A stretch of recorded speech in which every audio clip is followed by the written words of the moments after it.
ایک نوجوان اپنی زندگی کے معاملات سے بہت پریشان تھا۔ ایک روز ایک درویش سے ملاقات ہو گئی تو اپنا حال کہہ سنایا۔ کہنے لگا کہ بہت پریشان ہوں، یہ دکھ اور پریشانیاں اب میری برداشت سے باہر ہیں۔ لگتا ہے کہ میری موت ہی ان غموں سے میری نجات دلا سکتی ہے۔ درویش نے اس کی بات سنی اور کہا کہ جاؤ نمک لے کر آؤ۔ نوجوان حیران تو ہوا کہ میری بات کا نمک سے کیا تعلق، پھر بھی لے آیا۔ درویش نے کہا پانی کے گلاس میں ایک مٹھی نمک ڈالو اور اسے پی لو۔ نوجوان نے ایسا ہی کیا تو درویش نے پوچھا اس کا ذائقہ کیسا ہے؟ نوجوان تھوکتے ہوئے بولا بہت ہی خراب، ایک دم کھارا۔ درویش مسکراتے ہوئے بولا اب ایک مٹھی نمک لے کر میرے ساتھ اس سامنے والی جھیل تک چلو۔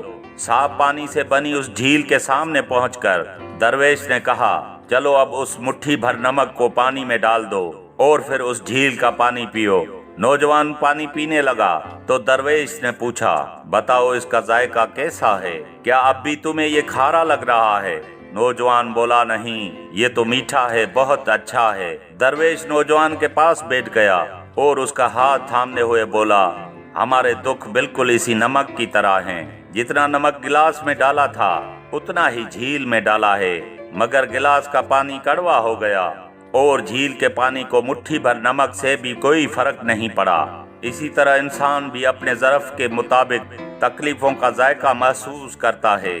جب تمہیں کوئی دکھ ملے تو خود کو بڑا کر لو، گلاس مت بنے رہو، بالکل جھیل کی طرح بن جاؤ۔ اللہ تعالیٰ کسی پر بھی اس کی ہمت سے زیادہ بوجھ نہیں ڈالتا، اسی لیے ہمیشہ یقین رکھنا چاہیے کہ جتنے بھی دکھ آئیں گے ہماری برداشت سے بڑھ کر نہیں ہوں گے۔